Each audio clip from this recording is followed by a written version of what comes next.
There's a connection. Welcome back to the most extreme menage a trois of violence you'll ever experience here on the Extreme Three-Way Dance. JT joining me as always are my compadres Matt and Jenny. How are you both doing? Fucking hot mess today. Mm. Yep, yep. It was I hot got the here. hot shirt for That's it Yeah, too. good. It was like 85 here. yeah, it's too much already. I don't like it. Well, it's gonna be like 55 in 2 days, so Yeah, it's What is going bizarre. on up there? Yeah, I don't it's know. New England. It's a thing. It's a whole to I do up guess here. June though. Yeah, I guess whatever. I don't want to get Y'all into Yeah, it. so dramatic. We already deep in summer, so yeah. we're Well, all we're used deep to it. here on the North South Connection YouTube channel. So if you're listening on any podcast app and you want to watch, you can switch over to YouTube. We're there. And while you're there, just subscribe and leave a comment or two. But we're also available on the go. If you're just like to enjoy listening, we're on any podcast application on North South Connection. We have a lot of content at northsouthconnection.com and all over our social media as well. On this very fine podcast right here, we are taking you through the history of Extreme Championship Wrestling. Started in February of 1994. We are now in April of 1998. So we've made up a lot of ground in that time. And we are going to continue our trek. We are in a world post Living Dangerously and rapidly heading toward WrestlePalooza 98, which is just weeks away. So we get 3 episodes of TV to cover tonight, and then we will go from there. How's that sound? hmm Might as well get it over with. Okay. Great way to advocate. All right, April 18th, 1998. Joel Gertner is in the ring. We're in Fort Lauderdale, Florida. He's doing his thing. He brings out the Bushwhackers. Yes, Luke and Butch. They are dressed as the Dudleys. Sign Hmm. guy Dudleys with them. The crowd is booing. Joey Styles not a fan as the Bushwhackers are stomping Mm-mm. around. Joey calls them artifacts and fossils as Sandman and Dreamer show up from the crowd with a cane and a chair. All 4 guys square off. The Dudleys show up and clean house as Luke and Butch just march around. Sandman takes a pretty rough landing on a 3D, hard on his shoulder. Kind of looks like he could be fucked up. They wrap things up with Devon smashing Sandman with a cane, and Bubba crowns Tommy with a disgusting chair shot as he's against the ropes. Sign guy pounds some beer on pours beer on Sandman and Tommy as Gertner struts with the Bushwhackers. Out comes Too Cold Scorpio. He peppers Dick, but he gets swarmed over, gets taken out with a 3D as well. And that's it for the opening segment. I thought it was kind of a weird use of the Bushwhackers. But the beatdown was great. Some really good heat for the Dudleys, who are finally starting to look like badasses. And I think we're going to see that develop here finally over the next couple of months. Looks like we're in a big feud with the ECW originals. And I don't know, the Bushwhackers thing was weird. Like, I kind of get it. They're like weirdos, and hmm they could also be inbred like the Dudleys, and you believe it, given their presentation. So it kind of fits. But I feel Mhm. like ECW and Joey in general usually like pays homage to the legends, hmm and like it's not like they're active WWF guys. It was just weird how hostile he was to them when they came out. Like I get that they're with the Dudleys, so that's what's kind of the gimmick, but it was just weird. Like it's just like they're relics, like you know, we're gonna see on our next episode like they're lavishing praise on the junkyard dog. You know what I mean? So it's like one way or the other, Right, right? It's right. like, do we like the legends? Do we hate the legends? So I thought that was a bit much. Maybe he could have been excited to see them, and then he's like, oh wait, they are legends, but they're aligning with the Dudleys. Like, Mhm. fuck those guys, whatever. But so anyway, it's a weird nitpick, but it felt off brand for like what ECW usually does with the legend type guys when they come in, Matt. Yeah, I took it as Joey was pissed off because they were with the Dudleys, like you Yeah. said. And that's my guess, but I got to be honest, wasn't expecting them to show up on my screen in fucking ECW. Good lord, that was quite a unpleasant surprise when they walked through the curtain. Good God Almighty! But at least they put them with the Dudleys, so they could be hateable, which was always great. So, but yeah, I thought this was a really good opening segment on seemingly what was a house show. That 3D looked nasty on Sandman, so we'll see where that goes. But yeah, a hell of a beating to Sandman and Dreamer. I think we're finally, like you said, seeing kind of what the ECW Dudleys are known for, just being this fucking brutal, vicious Mm-hmm. team. We're finally starting to see that now, and it's about time we start seeing that because that's the Dudleys that everybody loves from ECW. So it took longer than I would have liked, but I'm glad we're getting there. So yeah, I thought this was a good opening segment, Jenny. Who knew it was going to be the fucking bushwhackers that got the Dudleys over finally for All right. this supposed push that they get? Joey, outraged and confused. I was like, did the bushwhackers fuck his wife or something? Like, what the hell? Is he so He was mad? very angry, very angry. Yeah. But then I'm like, he's in Florida. It's hot, and people get upset here. So, once again, Sandman injured. He looks fucked up. Mm. I feel like he stays fucked up now, much like Tommy. Yeah, he was pretty banged up. And Tommy also got his ass beat. So I gotta say, it sucks. I don't like the Dudleys, and I'd rather see Sandman and Tommy be good. All right, well, we'll see your feelings on the Dudleys as we continue to move our way through history. Get our opening animation. Joey Styles and the Nest tries to reconcile what we just saw. He adjusts the format on the fly. So we get a long video package about the TV title, pretty much showing the whole title change, and Paul revealing RVD would defend against Sabu. I'll give them this. When they need to fill time, they at least do it creatively. Like, it's clear they just didn't have enough footage to fill out this episode. Yep. New fresh footage, show whatever this Fort Lauderdale tour didn't warrant being shown, but they always do it at least in a way that like shows that they're trying to make it creative. So he's like, oh, because of that attack now our format is thrown off, so we got to do this. So I at least like that they try instead of just being obvious about it. They try a bunch of different things. They throw all the shit against the wall trying to mix things up. They always have. I've always liked it. All right. Joey Styles takes us to a fan cam of Sam Fatu battling Sabu at a recent show. Joey reminds us that Sam was formerly the Tonga Kid. He's in control of Sabu, but misses a big splash off the top and eats a spin kick. Sabu puts Fatu through a table outside, and then RVD shows up dressed as Sabu. RVD shoves Sabu down, hits a side kick and frog splash, and he beats Fatu to shove it on Sabu and get the win. Next level troll is RVD at this point. I love it, though. I thought this was really creative and different. And he kind of looks like him a little bit with the pants, and he has his hair down. Like, it's believable from behind. I don't know where they dug the Tonga Kid up from, but God bless him.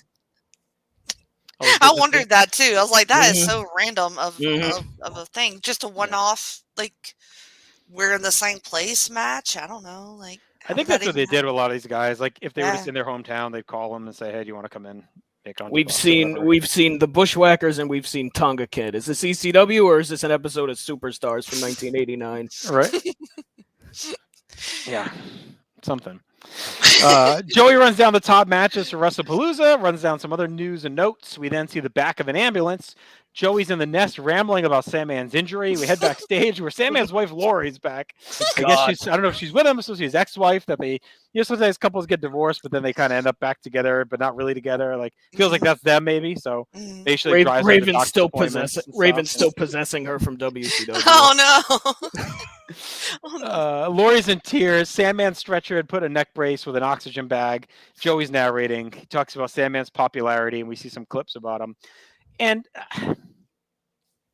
he's supposed to have injured his shoulder, but they're acting like he broke his neck. So I feel like the attack was supposed to be a neck injury, like to sell the 3D, but he landed funny for real.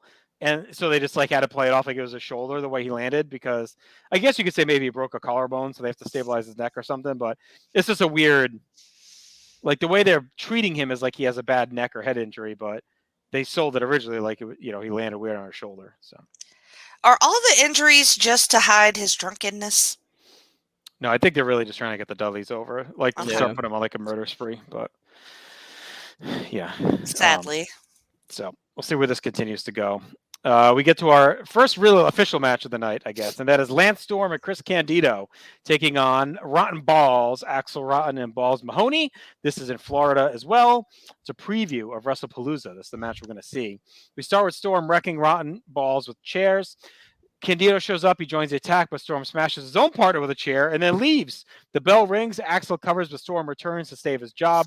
Axel heats up and cleans house. We get more arguing from the champs. Axel loads punches as Balls is being checked on after the chair assault. Axel throws Storm outside. He meets him with a vicious chair shot while Candido's posing with the titles. After a break, Axel's working Candido over as Balls is now gone, so it's become a handicap match. Axel's still in control. He hits Storm with the SST, but Candido botches the save. Axel eats a back elbow from Storm, but Candido covers to pick up the win. Candido beats up Storm after. Out come Danny Doring and Roadkill. They're running their mouth, and Axel takes out Doring with a chair. Candido wipes out Storm again and demands he get in the ring for a singles match. This is weird. I mean, we didn't see the whole thing. I mean, why are we doing this on TV like 2 weeks before the pay-per-view? But at least I guess they end up doing the handicap match or just add some heat. Storm and Candido are still bickering. The antics post-match are fine. The mayhem worked within the chaos. Doring and Roadkill is random. So I don't know, Jen. I went 2 stars. The whole thing. Again, it's just... I feel like they're using this Florida show for this footage, but it's really just like house show antics besides the Sandman attack. Mhm. I feel like they would have been better off just doing like canned stuff from elsewhere or whatever. Like this didn't make sense in the construct of being 2 weeks out from the pay-per-view. Yeah, you just don't like Florida shows. I don't think any of us do, really. They haven't had any really great ones there. That's for sure. No. Yeah, I thought there was a thing that said that they couldn't fight each other or they would both get fired. Is that not a thing anymore? Or? No, it's that they could fight, but they couldn't cost each other the titles. Right. Oh, right. Okay. So if they attack each other and they lose the belts because of it, then they're fired. Oh, okay. That's why Storm came back in. All right. So I like Axel getting, some good offense here when he is left in the ring after Ballsy gets out of the match. But kind of a big mess.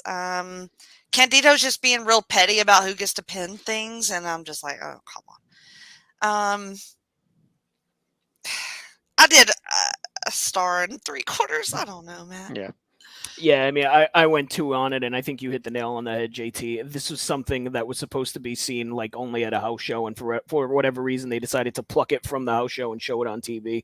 Like, I got the same vibe from it that you did. It's a very weird thing to show when we're 2 weeks out from a pay-per-view. Like, I don't especially when you're having this match on the pay-per-view itself. Like, why are you showing this now? Like, it doesn't make a lot of sense to me. And the finish was weird too. It just kind of ends after a back elbow from Storm. It made him look weak. I mean, I know it's a handicap match, but it wasn't that long of a match, so it kind of still makes Axel.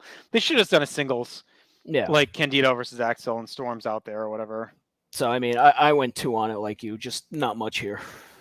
All right, well, we stay in the ring for the match that Candido just issued the challenge for. That is Chris Candido taking on Lance Storm. Candido meets him with a baseball slide drop kick. They head back inside. The bell rings. Joey says Candido's stupid, weakening his partner before WrestlePalooza. Candido hammers and stomps away. Storm comes back with chops and a spin kick. Candido gets a swinging neck breaker for 2. Joey goes on and on about how these guys are wearing themselves out before their title defense. Candido gets a nice delayed vertical. Joey talks about how Candido's doing all this just because Shane Douglas pushed that Sonny had a crush on Storm and put us in this position. We have a chop fest into a Storm flurry capped by a perfect drop kick. Storm hits the springboard clothesline for 2. Candido comes back with a powerbomb for a near fall. Storm avoids the blonde bombshell, catches Candido off the top into a powerbomb, and wins the match clean. Joey says these guys can just get along. They can be the best tag team in the sport, but they'll have no chance, as is at WrestlePalooza, if they continue to fight. I thought the match was really good. Both guys being exhausted kind of played that story out, trading a nice blows until one hit the kill shot. Storm survives, gets a big clean win. He's continuing to build his resume. Matt went 2 3/4. I think it doesn't get higher because it's so short and they're like already exhausted as the match starts. But I thought what they had to work with was a nice bounce back from that debacle before it. Yeah, I went 2.5 on it. It was a perfectly fine match. They played their exhaustion pretty well. Obviously, it felt like they were definitely holding back a bit, but it makes sense. Like, you're not going to see these guys have a 3.5 star match after what just happened. So I do get that. But I thought Joey just going after him on commentary for doing this was great, wrestling each other while they're tag champs. I thought he was really good during this. But it was a fine enough match. They're definitely capable of more, but for me, it made sense with the story. So 2.5. Jenny? Fine enough. I mean, I'm kind of tired of them. I'm kind of over them. I mean, we're still fighting over Sonny and like, whatever. I mean, I don't know. It was fine. They know how to work and the crowd liked it. So I did 2 1/4 stars. All right. Joey talks more about the tag situation as well as the other big WrestlePalooza matches. And we are set for a match between the full-blooded Italian.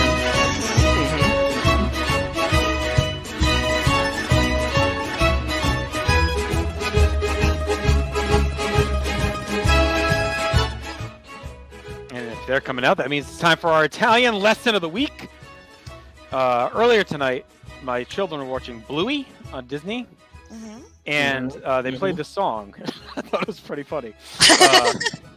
Wow. And then Setting you up told my, your children an Italian word of the day. Right. It was probably Spango, something wildly offensive. And I definitely used Swango multiple times tonight. But that's not tonight's word, because we've used that one before. Tonight's word is kazata. Kazata. Kazata. It means bullshit. So pretty straightforward Bullshit. tonight. So feel free to Yeah. use that in your everyday lives. Yeah. I thought it was that peer-to-peer Kazata. music thing that used to be around in the 90s. Yeah, I thought about that. A lot of bullshit was part of Yeah. that. Yeah, it's true. Timeout and Say it corrupt again? files and viruses. God, remember leaving those things for like 9 hours overnight? Yeah. I just want to listen to Run DMC, and it's going to take 17 hours to get. You got to find that off. gap. Like, how many could I do at once without completely crashing it? It was like 10, Right. 11 maybe overnight. But anyway, there's your word for the evening, kazata. And as the FBI come out, they're going to be set to take on the former members of Blue World Order, Nova and Blue Meanie. We hear the music, but before the match, we get clips from earlier where the Dudleys made their statement and severely injured Sandman with the 3D. Sandman was taken away. Joey complains about the history of technical issues in this building, and he's having trouble seeing what we see. We then cut and get fan cam footage of Douglas in a sling. He's arguing with Bigelow and Francine about Al Snow having surgery, and he listens to Candido rant about defending the tag titles. Douglas rips off the sling, and Francine gets upset about it, but the Triple Threat are here to make a statement. So this is a lot of like this married couple stuff with the four of them. Like, they're done with Shane. Like, all right, just stop with Al Snow, stop with the arm, like just stop. And Shane's just gone, flipping out about Snow. Candido's a mess with the tag title. So a lot of in-family drama here, Jenny, with the Triple Threat right now. So much. Francine, bless her, she's just trying to wrangle cats this whole scene. And she's just trying to get everybody. Shane is insane. Like, he's fully, I think, I don't know. I think he's on some meds for his arm. So, as is Candido, and we know what kind of meds he's on. But this is good. Like, this is the Jersey Shore moment that has been missing from these shows, I think, recently. Right. Yeah, chaos. I mean, it's just complete and utter chaos. I mean, Francine trying to wrangle him, like you said. Shane has completely lost his mind. Al Snow has broken him as a human being. It took Al Snow to do it, but it finally happened. Of all people, it was fucking Al Snow that did it. Like, given all the stuff that Shane has been through, a man who carries a styrofoam head around is the guy who finally broke Shane. So, because of course it is. I mean, that's just kind of how it goes. So, yeah, this was great stuff here. It was like a third grade gym teacher having to chase like these energetic kids around that were arguing. Yeah. Right. Yeah. All right. We take a break and we come back to Triple Threat now in the ring. They're attacking John Cronus and Chris Chetty before their match. Douglas rips on Chetty, says Chetty is Taz's cousin and how lucky he is to be here. Yes. When Shane had to bust his ass coming up the hard way, Douglas tells Chetty to get his eyes off Francine, says he doesn't deserve a title shot. Of course, out comes Taz as his music's blaring.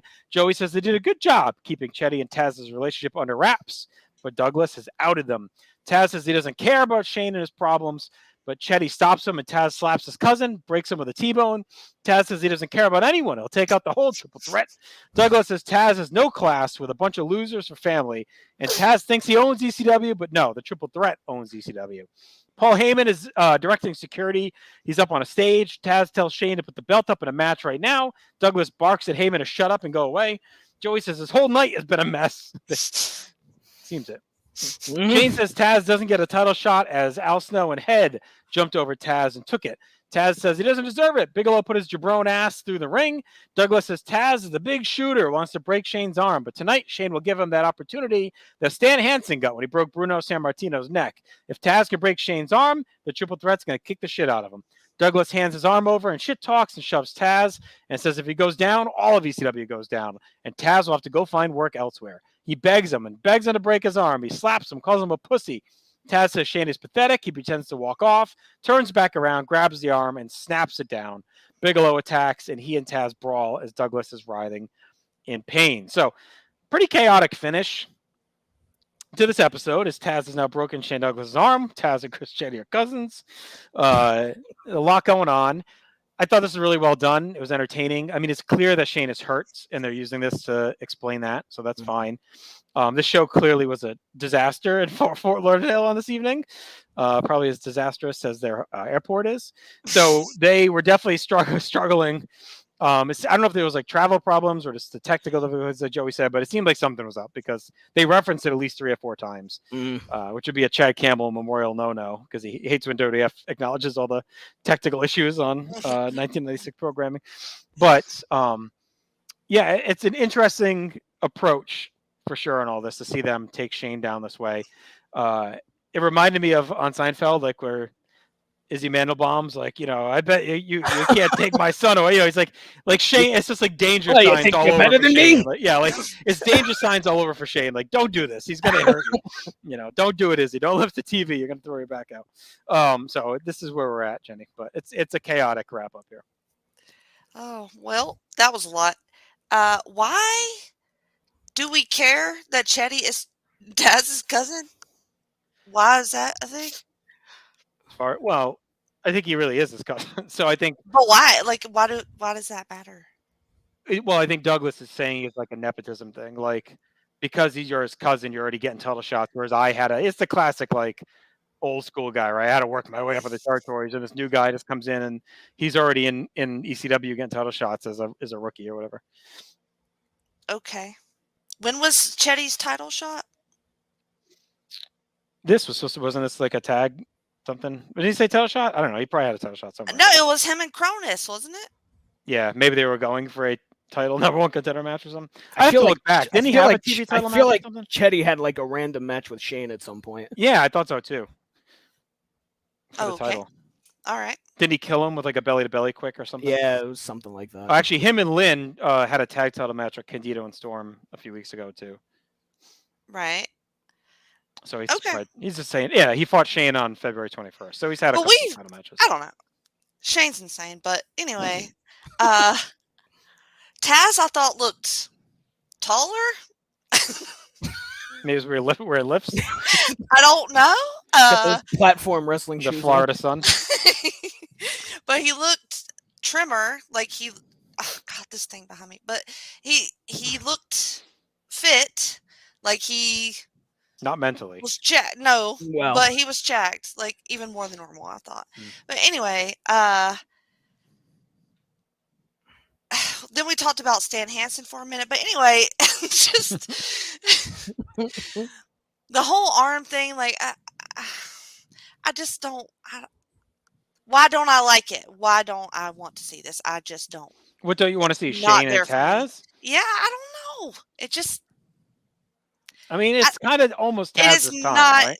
It is not giving me a boner at all for it. I just can't. It's kind of Taz. Like we've kind of not had a strong contender for Douglas here in a little bit. Like we had the weird tag thing at Living Dangerously. Now we have the sign's fine. It's okay. It's bugging me to death. It's okay. We have the tag at Living Dangerously.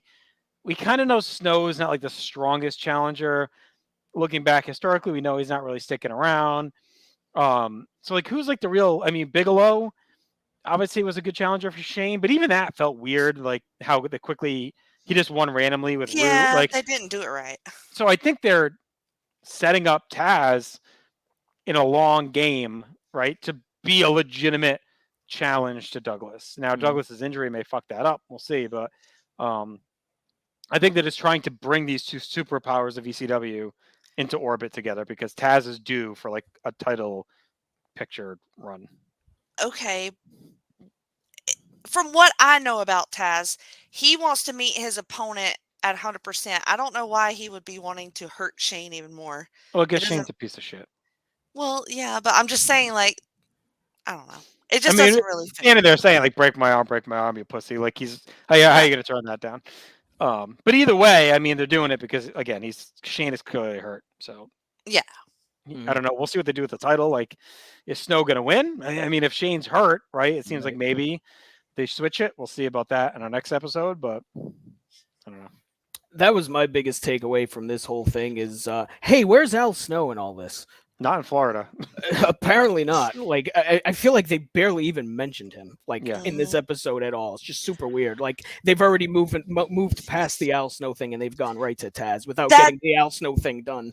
That's what's bugging me about this. Yeah. Like, because we're still doing, I mean, and we always do, like, parallel storylines and shit like that, but it just felt like out of place.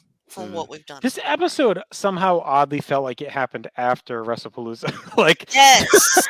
like Yes. even the rotten bossing feels like something that would happen Yes. after Yeah. the title match, and they're having one last shot or something. Mhm. Like, and then this felt like it was a kickoff. Like, yeah, it was just weird. Like, I don't know.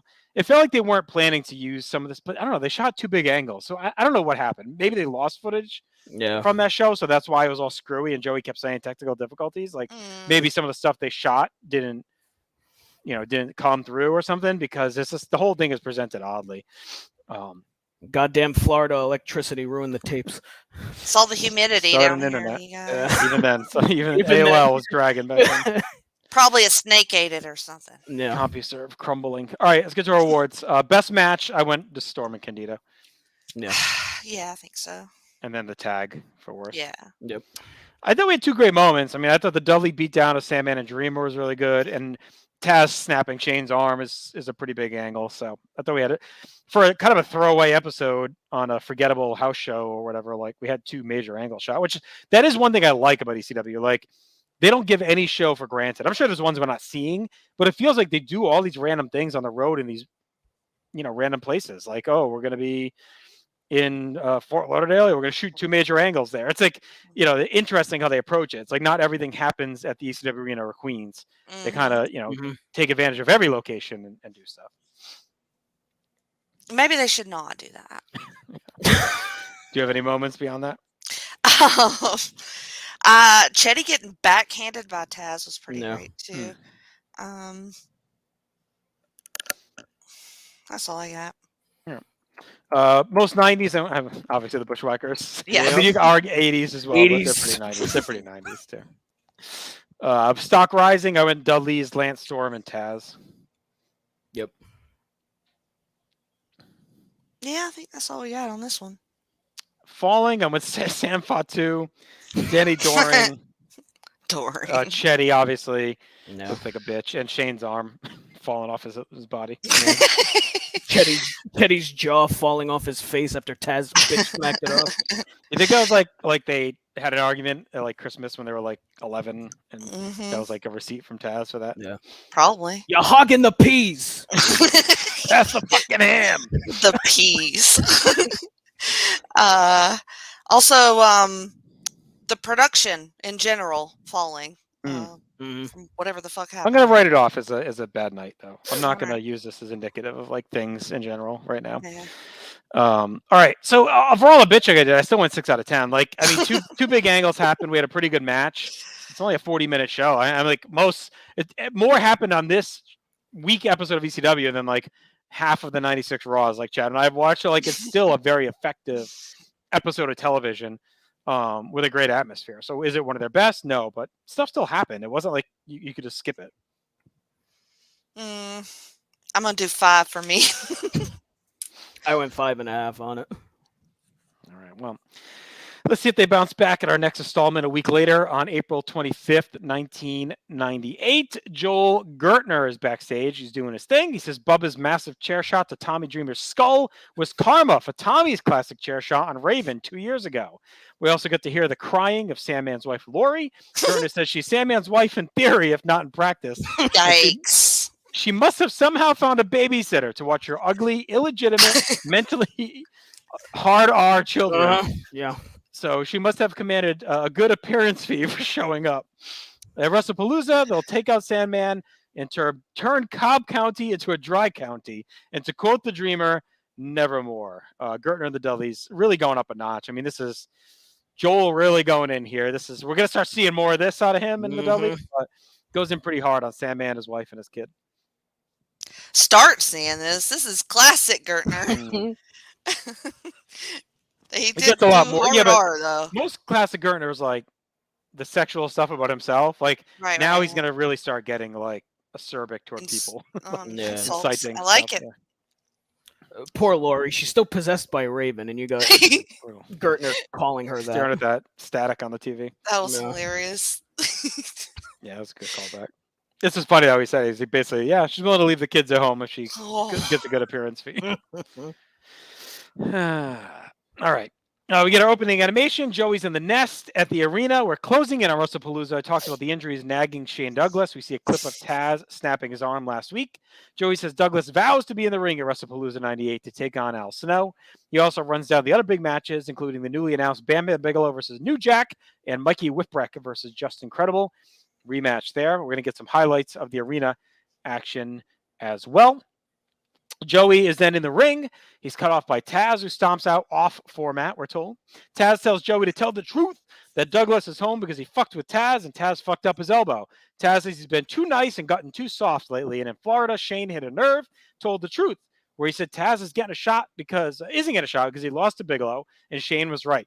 Bigelow was the better man, but Shane said Taz didn't deserve the title shot. We get a loud fuck the franchise chant as Taz says Shane fears him. He's the uncrowned champion. We hear static, and Heyman's voice cuts in saying, shut the mic off, shut the mic off. Taz demands not to shut the mic off, or he could be a guy that leaves and goes to Atlanta, or to see Vince. Tells Paul not to stand like a badass. This is not a shoot, or this is a shoot from Taz, not some Austin McMahon angle. Taz got soft. He's been about discipline, coached by the best of the best, got him second place. He's not going to be a second place wrestler. Taz forces Joey to hold the mic. He drags him around and says, no more Mr. Nice Guy. Joey chuckles. Taz calls him out, and Joey doubles down and says, look, they go back a long way, and Taz has never been nice. Taz says, Joey must want to fight. His hands are up.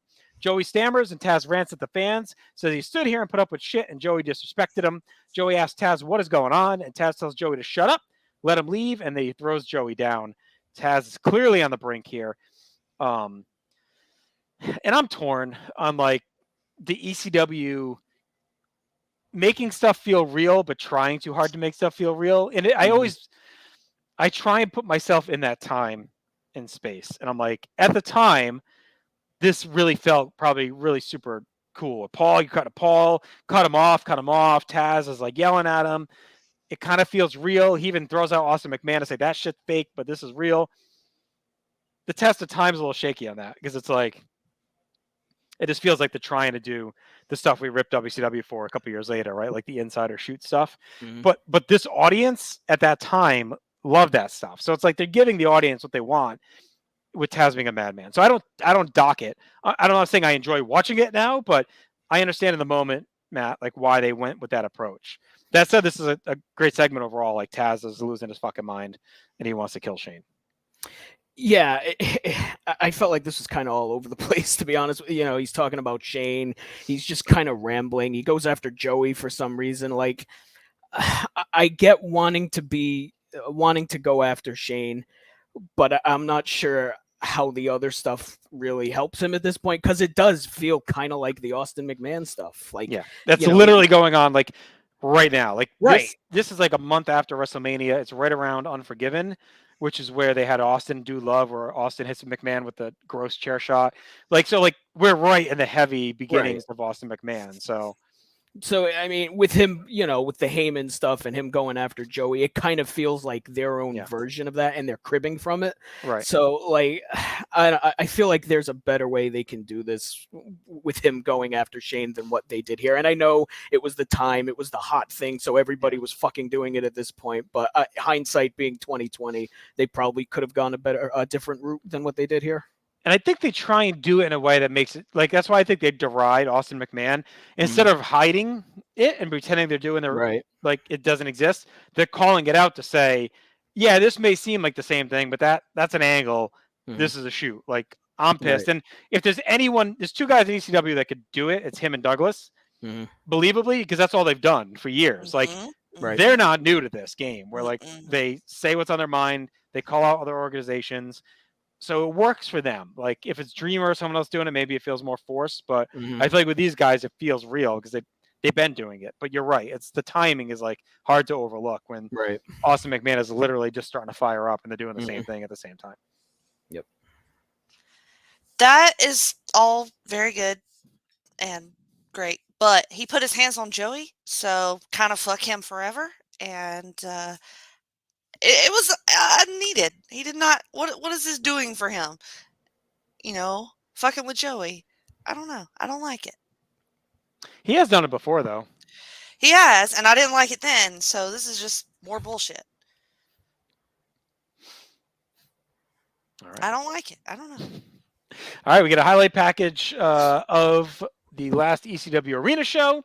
The FBI dance out. They're rocking. Nova and Meanie come out. This is the match we didn't really get to see last week. We're going to get it tonight.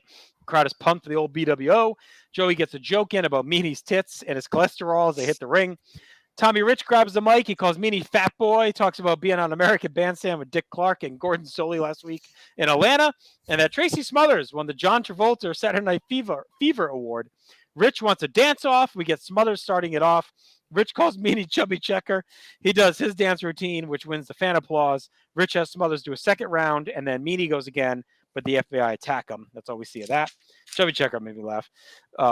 We get a clip of New Jack beating Draws with a chair shot off the top. We then cut to Justin Credible cutting a promo. He's got Jason Nicole Bass Chastity with him. Credible talks about wrestling as PJ Walker, how that was a stepping stone. He had to wrestle as Aldo Montoya, another small step, but like his best friend Scott Hall told him, he's just incredible, and he's incredible for life. Clip of Taz destroying Jeff Jones. Highlights of RVD taking on Bam Bam Bigelow. Bamber gets a shot in on Fonzie, throws him into the front row, and takes out some fans in a wild bump. We then get clips of the Dudleys stalking Beulah as Scorpio and Dreamer were laid out. The lights dipped and then they came back on. Sandman was back in the ring in the neck brace. He scatters the Dudleys, who look like they're staring at a ghost. Sandman gets the mic. He says that in Marietta at the pay-per-view, the Dudleys will get their receipt. So, Jenny, pretty much just a recap of what looks like a pretty fun night at the arena. Maybe it would have been better if we saw this versus Fort Lauderdale, but Not gonna lie. Timing is timing. Timing is timing. You could definitely tell things are a lot better in the arena. It bugs me when they clip shit like that, but I mean, whatever. I'm used to it. I did enjoy Bam Bam throwing Fonzie into the fucking second rope. That was great. Awesome. Yep. I applauded for that. Why are we doing lights out shit again? I don't want to do that. But I do love the pop for Sandman when he comes. He looks like shit. With fucked up neck. So that was good. Better than previous things I've seen. Yeah, I mean, I always like these highlight packages when they show this stuff. I mean, like always, I wish we saw the full thing, but like if you got to fill an episode, it's not a bad way to fill an episode, and everything looked good. I mean, I thought Bam Bam was going to chuck Fonzie all the way to fucking Pittsburgh with how he threw him. Good Lord. Like, Fonzie's a small man. He could throw him very far if he really wanted I feel to. like he held back a little bit. Yeah, definitely. Yeah. And yes, Sandman does look like he's hurting. I mean, he couldn't even. He was turning like this with his neck not bending. It was just he's a pain. He's in a lot of pain. So, but yeah, I always enjoy these segments, and this was no exception. All right, back to the ring we go. This is the match we said we should have probably had in Florida and could have just run it again here. Chris Candido taking on Axel Rotten in singles action. Candido and Francine head to the ring. Candido's just jacked. He's looking tight. Joey says Balls and Storm are barred from ringside. This is a showcase for WrestlePalooza. Rotten has a chair with Candido's face on it that says Sissy. Fran rants at the crowd, demands to be treated like a lady. We ease in with a lockup and a quick trading of offense by both until Axel slugs Candido down. Candido comes back with a Rana. Axel pops up. He clobbers Candido with right hands and some chops. Candido stooges around as Axel pours it on, sends him careening to the floor. Axel keeps battering Candido outside using a chair and right hands. Francine comes over, goes to the eyes. That allows Candido to turn the tide and use the chair. Back inside, Candido struts around between strikes. He sends Axel back outside and meets him with a Pescado. Candido keeps battering Axel as they head back in, unloading chops in the corner. Axel flips it around and buries him with a flurry into a hard back elbow. Candido comes right back with a chin lock. Axel breaks free, chops away again, hits an avalanche in the corner. Axel heats up. It's a middle rope clothesline, loads up the SST, but Francine gets in the ring. Axel releases and stalks her as Francine slips the chain to Candido. Candido wraps the chain, but Axel ducks and hits the SST for a clean win. Fucking Candido jobs more than anyone for being a push guy. Axel grabs Francine, but Candido saves with the chair. Balls comes out to run off Candido, but Francine again gets involved. So Balls grabs her, but drops her down as Bigelow shows up, and Bigelow buries Balls with the greetings from Asbury Park as Candido lathers Axel with a chair. So overall, this is pretty fun, straightforward. Candido at his best, just working. Axel hung with him, a lot of strikes, some hard-hitting spots mixed in. Good use of Francine, backfires, and Axel gets a huge clean win on Candido, go to pay-per-view. Matt, this is good, 2.5. I like the post-match. I think he needed to kind of give Axel a win, even though Candido, I feel like, loses a lot. He needed the win because you need to feel like Rotten Balls has a shot. I know we already have Storm and Candido fighting, but this makes you think, okay, he can actually pin him too. Yeah, I'm right there with you. I went 2.5 on this. It was good that Axel pinned Candido, like you said. He needed a win going into the pay-per-view. It was a good showcase for Axel, too. I mean, Candido's always going to bring it, but I feel like Axel needed kind of a match like this. It had been a while. Like, we've seen him have squashes and whatnot, but I feel like it had been a while since we've seen him have, like, a singles match like this. So I thought he held his own pretty well. It was a good showcase for him. The delayed suplex on Axel, that Candido, it was super impressive, just holding him up there for that time. That was really good for him. So yeah, just a perfectly solid match here. 2.5 for me, Jenny. Francine Hachimachi. I like seeing her without Shane. Because it seems like she's like a den mother kind of vibe. I mean, her and Candido flirt a little bit, but it's not, as intensely sexual as it is when Shane is with her. So it's kind of like a different side of her. And, but Axel been putting on bangers for years now, so I knew that this was going to be good, and I really liked it. I thought they worked really well together. I love that delayed suplex that Candido was so good at, and when it's on Axel, that shit is impressive looking. Because he is a large man. I really enjoyed the really good strikes and punches. Like they really went all in on the little things like that. And then there was an Obey Your Butt Master poster in the crowd. So I was wondering if there was an explanation for that. None that I have, besides Okay. that person being a butt That's master. not a pop culture thing that I wasn't aware I of. mean, Obey Your Masters from Master of Puppets. That's the only thing Well, I I can knew think that, but I don't know. It sounded like a South Park thing. I don't know. Anyway, I loved Axel winning this match, and I thought the post match was really good. So I did 2 3/4 stars. Very much making me more happy than what I've seen thus far. All right, well, that's good. Fonzie says everyone's asking whose corner he'll be at WrestlePalooza, the biggest ECW pay-per-view ever. Fonzie flips a coin but does not tell us the results. Where y'all think he lands? Heads, but it's a double-headed coin, so he wins either way. Is Fonzie that smart enough to do that? Oh, of course. He's a grifter at heart. All right. Yeah. All right, to the ring we go as Al Snow is here to take on Sabu. Snow and Head saunter out. Joey sets up our next match. Sabu's in the ring. Joe says Snow has never defeated Sabu. After a break, Sabu's already setting up a table. He kicks away at Snow, hops on his shoulders, but Snow drops him face first. Snow hits a DDT, heads up top. Sabu climbs the table, meets him with the right hands, takes him off in through the table with a Rana.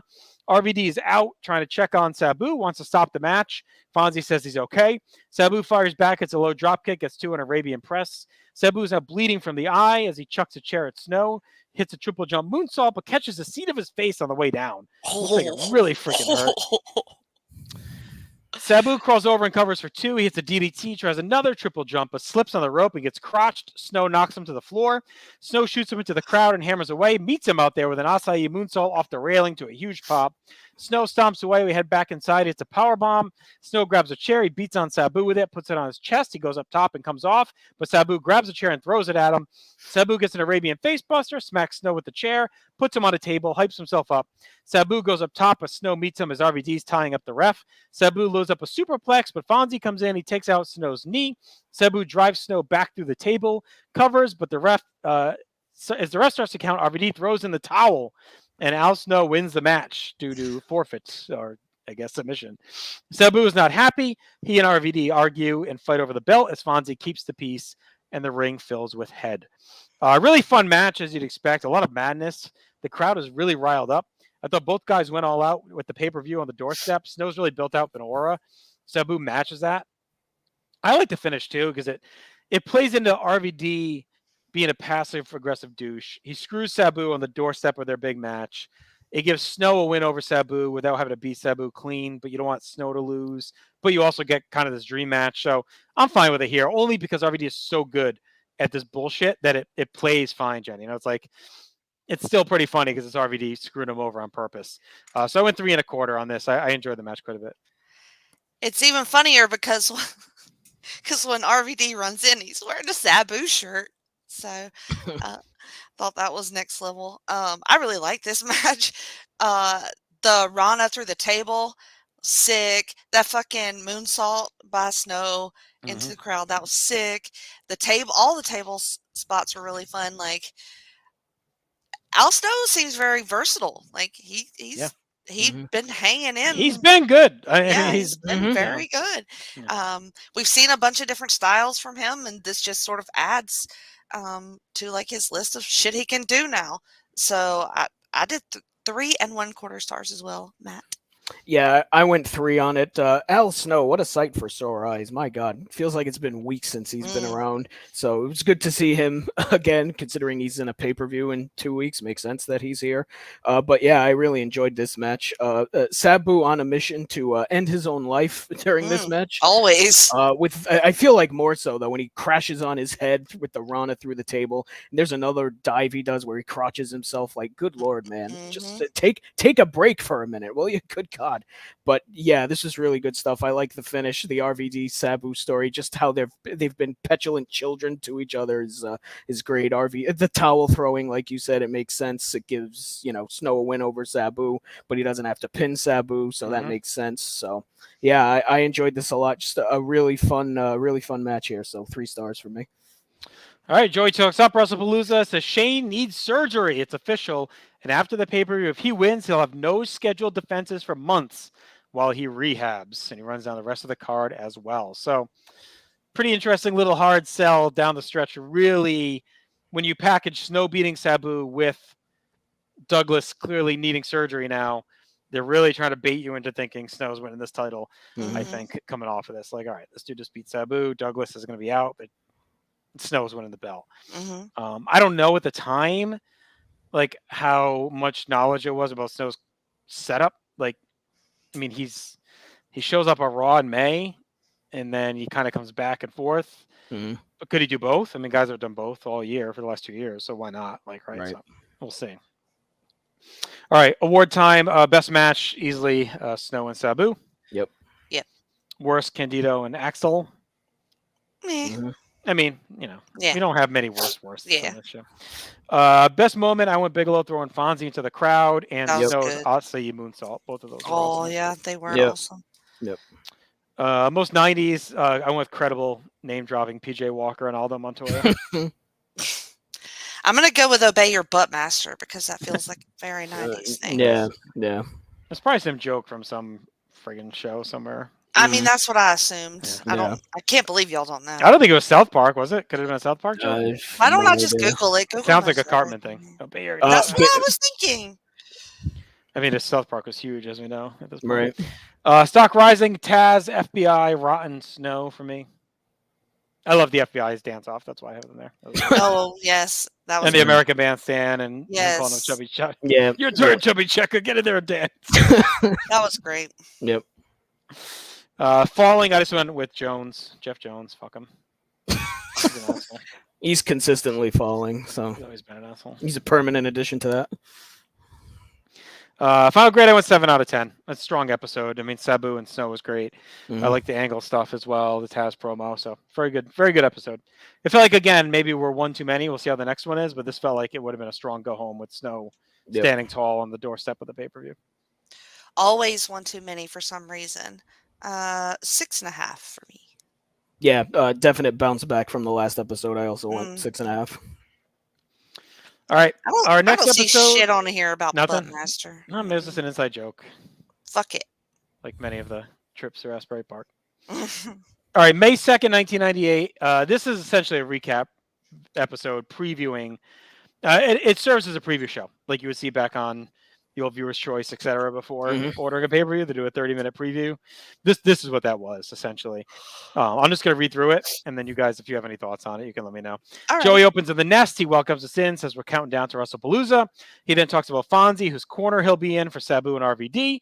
We will not find out until we're live. He runs down the full card, which is Candido and Storm versus Rotten Balls, Bigelow versus New Jack, Whipwreck versus Credible, Dudleys versus Dreamer and Sandman, and Shane Douglas versus Al Snow.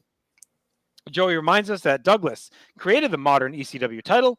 We go back to August of 1994. We get highlights of his match with Scorpio and the infamous post-match where he claimed the title now be Extreme Championship Wrestling's. We get a long music video of Shane Douglas' career and his antics. We then get a hype package for Bigelow and New Jack, narrated by Paul Heyman. Joey's in the nest. He talks about how Bigelow injured John Cronus in Fort Lauderdale, and New Jack wants revenge for his partner. He then recaps the tag title situation. We go back to December 6th when Candido and Storm won the belts in a three-way dance. They defeated Rotten Balls to do that. Joey takes us through the rest of the story, the triple threat plot developing, and Paul's decree that they had to remain a team or be gone from ECW. Joey says Rotten Balls winning is a lock. Get a hype video for Whipwreck Incredible, Dreamer and Sandman, Dudley's hype video, Sabu RVD hype video, and then we get a recap of Taz breaking Douglas's arm. It'll lead to Shane's last stand at WrestlePalooza. He needs surgery, win or lose. Could be the end of his championship era due to the injury, and meaning the era of snow and head is upon us. And I love Joey Styles, but I hate the telegraphing thing he does. It's right out of the Vince McMahon playbook. Mm-hmm. And I feel like, Chad and I talked about this when we did the 1996 year in review episode of Warzone recently. That'll be coming out. I don't know if it'll have dropped by the time this airs, but not to spoil it, but as part of that discussion, we talk about the best announcers of 96, and we cover this a little bit. That I think is one of Joey's weakest points is like going way over the top and telegraphing things. He does it a lot during matches too. Like this is it kind of stuff. This one is like way too gratuitous, and he does it at the pay-per-view, as we'll see too. He's like, it's an absolute lock. There's no way Candido and Storm can win. Absolutely no way. So it's like, all right, you're going like a little too heavy-handed. Maybe just tone it down and be like, it looks likely that the reign will end and Rotten Balls will ascend. Like whatever. You could do it in a way that's you're kind of saying they're favorites without giving it away that we're going to get a swerve on it. So I didn't grade this or give any awards. Again, it was just kind of a preview show. Someone maybe that's new to the TV or just kind of getting caught up before the pay-per-view. It wouldn't shock me if this aired at Rocco. Someone can confirm us like this aired on the viewer's choice before the, or whatever, this was the preview show before the pay-per-view. Probably they probably sliced it into a half hour and used that, I'm guessing.